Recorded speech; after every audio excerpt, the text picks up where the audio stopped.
महर्षि अत्रि और उनके पुत्र दुर्वासा ढेर सारे शिष्यों के साथ नर्मदा की सहस्त्र धारा के पास चातुर्मास के लिए रुक गए। महारानी मीनाक्षी ने उनसे नगर में चलने का निवेदन किया, पर महर्षि ने ना तो कोई राजकीय सहायता ली और ना ही उनकी कोई राजकीय सेवा स्वीकार की। दुर्वासा के क्रोध ने महाराज सहस्रार्जुन को बहुत कुछ सोचने पर विवश कर दिया। एक ओर परशुराम के जीवित होने की सूचना और दूसरी ओर बंदीगृह में लंकापति रावण और फिर महिष्मति क्षेत्र में अत्रि और दुर्वासा जैसे ऋषियों का आना। महाराज सहस्रार्जुन समझ नहीं पा रहे थे कि आखिर क्या होने जा रहा है। इधर परशुराम का दूत भंजन लंबी यात्रा के पश्चात वापस आया। गुरुदेव की जय हो। कहो भंजन, मेरे माता पिता की कोई सूचना मिली या? सारी सूचनाएं मिली गुरुदेव। आपके जीवित होने की सूचना पर उन्हें विश्वास ही नहीं हो रहा था, और जब विश्वास हुआ तो आश्रम में उत्सव का आयोजन हुआ। माताजी आपसे मिलने के लिए व्याकुल हो गई। पिताजी की आंखों में आंसू आ गए। वे तो मेरे साथ आने वाले थे, पर मैंने उन्हें रोक दिया। हाँ भंजन, मिलना तो मैं भी चाहता था। ढेर सारी स्मृतियां हैं जिन्हें बांटना था, और माता पिता ने ही तो जीवन को दिशा दी, न्याय और धर्म का ज्ञान दिया। परंतु व्रत पूर्ण होने के पूर्व मिलना उचित नहीं है। माता पिता का मोह विचलित कर सकता है। कौन सा व्रत गुरुदेव? अनाचार और राजसत्ता की निरंकुशता के अंत का व्रत। इसके लिए हमें नर्मदा घाटी से युवाओं का समर्थन मिल रहा है गुरुदेव। उन्होंने वचन दिया है कि वे सदैव हमारा साथ देंगे। अवश्य अवश्य साथ देंगे। और फिर परशुराम बढ़ चले साधना पथ पर। इस साधना से वे क्या प्राप्त करना चाहते थे किसी को पता नहीं था, लोमहर्षिणी को भी नहीं। अपने शिष्यों से उन्होंने शिव साधना की बात अवश्य कही थी, किंतु उद्देश्य की चर्चा नहीं की।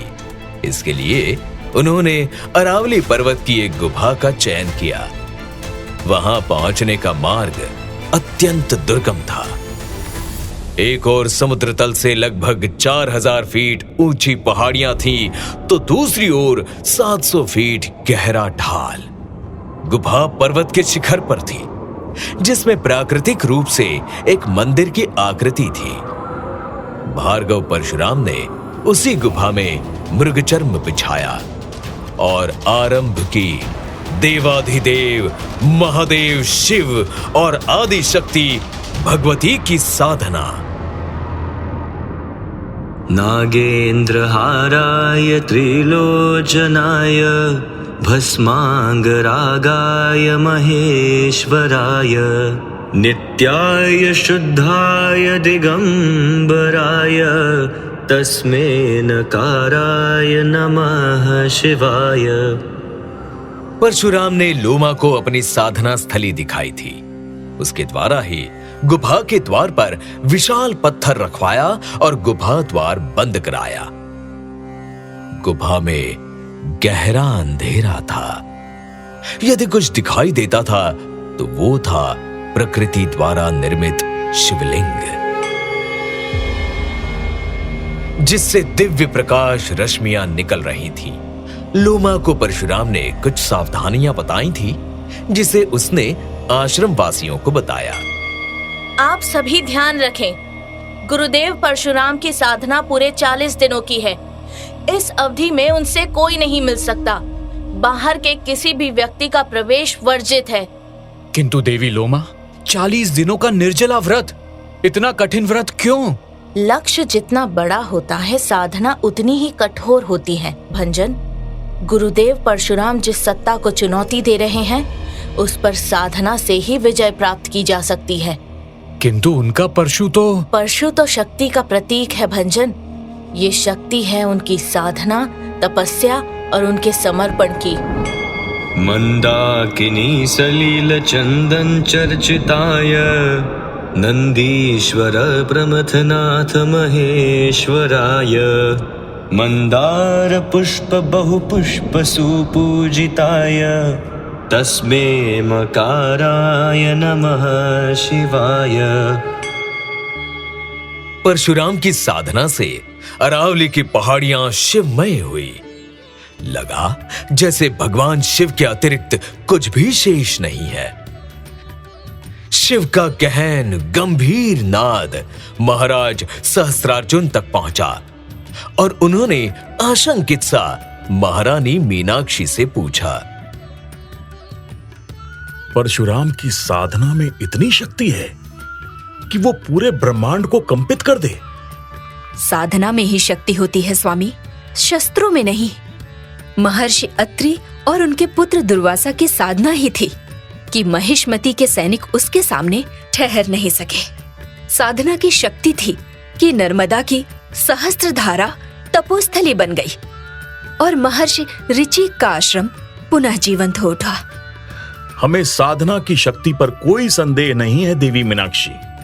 हम उस स्वप्न के संबंध में पूछ रहे हैं जो परशुराम से जुड़ा हुआ है।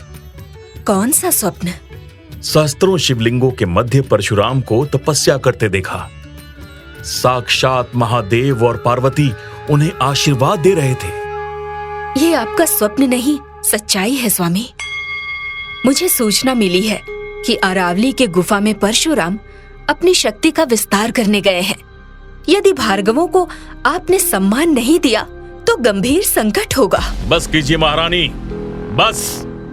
है ये वंशी सम्राट कभी समझौता नहीं करते। हमारे पिता कृतवीर्य ने कोई समझौता नहीं किया। पितामह कनक ने भी कभी समझौता नहीं किया। निरर्थक विवाद मत कीजिए स्वामी। मानवता के कल्याण की नीतियों के लिए किसी समझौते की आवश्यकता नहीं होती। आप जाति और गोत्र विशेष के प्रति अन्याय कर रहे हैं जो कदापि उचित नहीं है। जो समाज को सार्थक दिशा देते रहे, जो शिक्षा देते रहे, आप उनके शत्रु बन गए।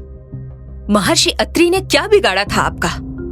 उनके पुत्र दुर्वासा ने अनुचित तो कुछ भी नहीं कहा था।